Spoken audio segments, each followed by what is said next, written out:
Bom, meu nome é Carlos Henrique, eu sou professor do curso de Economia da Unila, e eu queria começar essa conversa com o professor Hoffman, pedindo que ele fizesse uma breve apresentação da sua trajetória, digamos assim, biográfica, ou seja, coisas simples como onde nasceu, cresceu, quem eram seus pais, enfim, para que a gente comece assim de uma forma bem tranquila essa conversa. Tá bom. Ah, eu nasci em 1942. Eu tenho poucas. Eu tenho memória ruim. Tem gente que lembra coisas de 4 ou 5 anos de idade. Eu só consigo lembrar pessoalmente coisas, acontecimentos de, digamos, 11 anos de idade para frente. Por que isso? Como é que funciona a minha cabeça? Eu não sei, mas enfim, é verdade. Não, é. Mas, claro, do meu nascimento eu só tenho lembranças do que meus pais contaram, particularmente minha mãe. Aí eu já tenho uma curiosidade com o nome. Eu me chamo Rodolfo, mas o meu pai sempre me chamou de Rudolf, que é a versão alemã do nome, tá? Mas tem gente que até brinca. Ah, não, Rudolf não ia ser. Imagina, Adolf Hitler. 42, o Brasil estava do lado dos inimigos do eixo. E os meus pais, que moravam em Santos, foram obrigados a sair, porque alemães não podiam ficar em Porto, porque iam dar sinais para os submarinos alemães. Tá? Houve um decreto do Getúlio Vargas proibindo os cidadãos do eixo de ficarem em Porto. Eu não sei, eu acho que foi diferente também conforme a nacionalidade, né? Porque o eixo incluía italianos, os japoneses e os alemães. Italiano acho que era muito, eram mais integrados, eu lá sei eu. Mas os japoneses e alemães tiveram algumas dificuldades.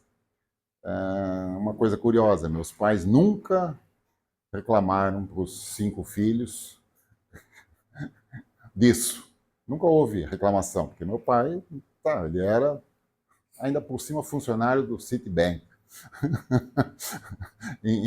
em Santos. Claro, perdeu o emprego e depois foi obrigado a sair, voltou para a roça, porque meu avô paterno tinha migrado no começo do século e tinha trabalhado na lavoura com seus 5 filhos.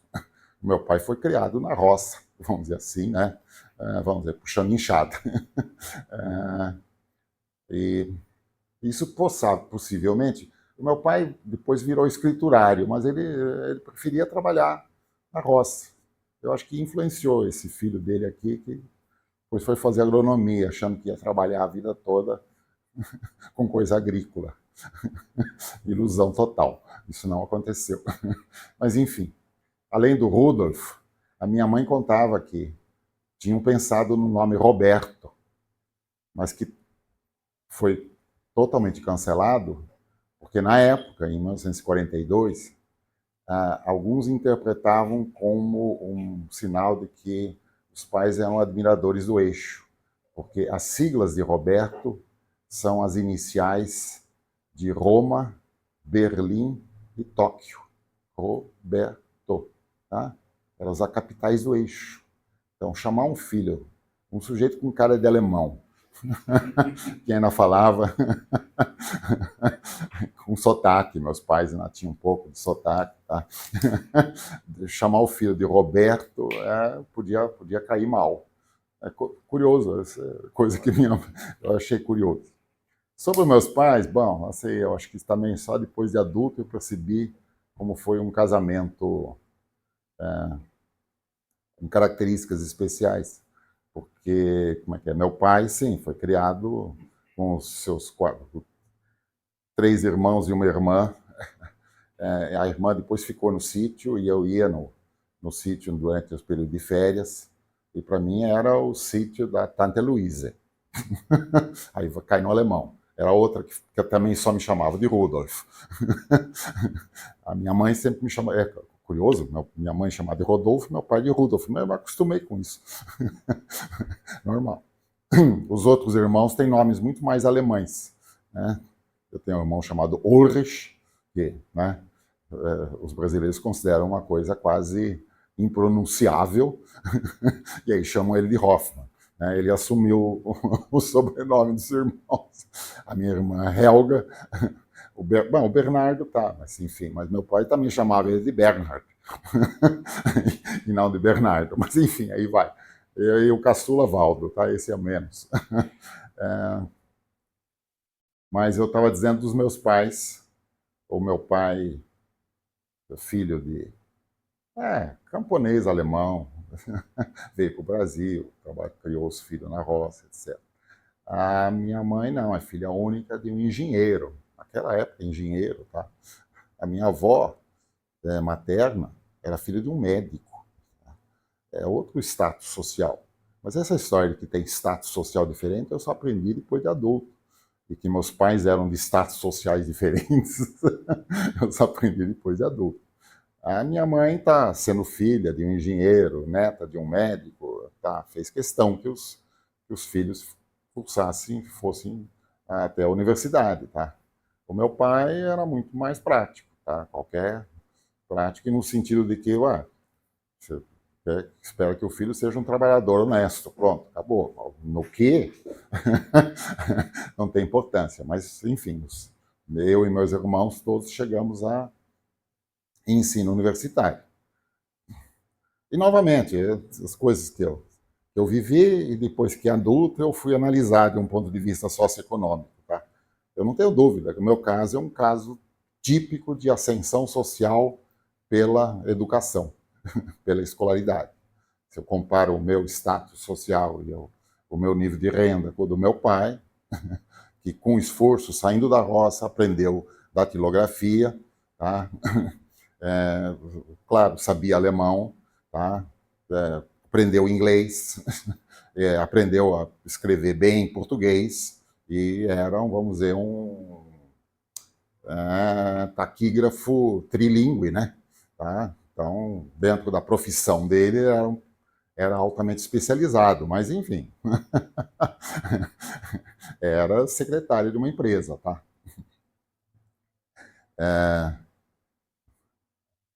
Funcionário, secretário, sabia das coisas que secretário da diretoria, né? Então sabia das maracutaias que, quem sabe, a empresa fazia. Eu não sei até que ponto isso influenciou os filhos para simpatizarem com pensamentos marxistas, porque ele não tinha esse tipo de pensamento, né?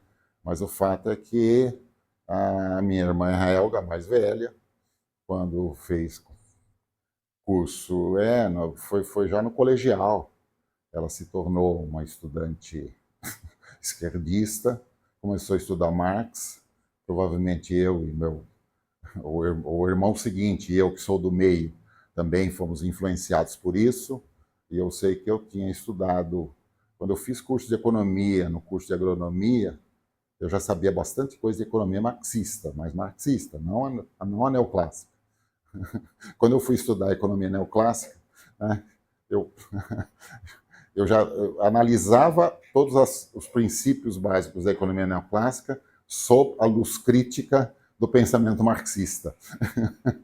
Bom, mas eu fui fazer agronomia. Provavelmente não, isso eu lembro. Ilusões, como é que chama isso? Não é ecológicas, o sujeito que vê o campo como uma coisa. Bucólicas, obrigado. Ilusões bucólicas, achando que, né, quem trabalha no campo vê. Né? Não pensa na poeira levantada pelo trator, pensa no verde, nos animais, tá? Ilusões bucólicas, tá?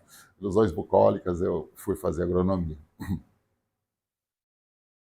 E mais, os meus pais, a minha irmã chegou a ser, lá sei eu, que chamava aquilo, presidente da União Nacional de Estudantes Secundários. Tá? Ela realmente foi ativista em movimento estudantil. Sim, ligada ao Partido Comunista. Não é. Hoje ela é menos simpatizante de ideias marxistas do que eu. Ela acha que foi uma besteira total dela, esse engajamento. E eu que sou mais, né? Como é que é? Acho que recentemente ela falou que, imagina, comemorar a Revolução de 1917, não tem nada que comemorar, foi só uma besteira. Falei, calma aí, mana. É um fato histórico extraordinário. Um país mudou de. Você não pode deixar as coisas assim, tá? Não é tirar o condicionamento histórico dos acontecimentos. E mesmo que a União, que a Revolução de 17 não tenha sido propriamente uma coisa ótima para os russos, que depois voltaram atrás, entraram num sistema capitalista um tanto quanto até selvagem, é, você pode pensar nos benefícios que a existência da União Soviética causou para a, vamos chamar assim, classe trabalhadora em todo o Ocidente. Porque imagina como teria sido diferente a história do sindicalismo depois de 1917 em toda a Europa Ocidental, dos Estados Unidos, se não tivesse a ameaça da União Soviética, tá? Então, enfim, mas aí são coisas que a história nos ensina, tá? Minha irmã mudou totalmente de posição, não que ela tivesse ficado uma reacionária, não é isso, tá? Mas enfim, é uma defensora da democracia liberal, etc., tá? E não tem mais nada que ver de defensora de, de ideias de Partido Comunista, mas foi, né? Numa certa época foi. Isso talvez seja importante para os fatos, pulando já para a minha vida universitária, quer dizer, daí tá, por influência em grande parte da minha mãe, todos os filhos fizeram escola, fiz escola pública. Quando eu fiz em São Paulo, as escolas públicas eram as melhores. Mas era um mundo diferente, né? Porque, por exemplo, eu fiz grupo escolar, eram 4 anos. Depois que terminava o grupo escolar, 4 anos, tinha um exame de admissão ao ginásio. Para passar para o ginásio, já tinha um processo de seleção, que era o exame de admissão. Eu fiz um cursinho para passar no exame de admissão ao ginásio, quando eu tinha, o que é? 7, 8, 9, 10, 11 anos, né? Eu fui junto com o 4º ano do grupo escolar, já de volta para São Paulo. Ah, tá. A história ficou confusa, né? Meu pai teve que voltar em 40 não foi 42, se foi do começo de 42, porque eu sou de dezembro de 42, essas datas aí eu nem sei. Quando que meus pais tiveram que, junto com os já 2 filhos, voltar para Nova Europa, o município onde meu avô paterno comprou um sítio. Hoje é um município que chama Nova Europa, sintomaticamente, porque metade do município foi ocupado, vizinho de Araraquara, foi ocupado por migrantes europeus, tanto assim que chama Nova Europa, né? Tá? Tinha uma vizinhança ali de alemão, tinha lá sei eu, polonês também, e outros, não sei, mas enfim. O município hoje se chama Nova Europa. Na época era um distrito de algum outro município vizinho. Daí meu pai voltou. Depois que terminou a guerra, 45, né? Aí o meu pai voltou, conseguiu um emprego em São Paulo, mas como tinha casa em Santos ainda, que tinha ficado alugada durante o período de retirada para a roça, eu já, né, então já com 1 ano, 2 anos de idade, fomos morar em Santos. Meu pai trabalhava em São Paulo, ia só fim de semana. E finalmente, quando eu tinha 10 anos de idade, daí o meu pai resolveu comprar uma casa em São Paulo e levar a família para São Paulo. Aí foi a época em que nasceu o caçula, o Valdo, que já nasceu em São Paulo. Eu nasci em São Paulo, apesar de os meus pais estarem lá em Nova Europa, a minha mãe não quis fazer o parto lá e veio para São Paulo, onde morava a mãe e os pais dela, tá? Então eu nasci em São Paulo circunstancialmente, sou nascido em São Paulo, mas na realidade logo em seguida fui levado para a roça.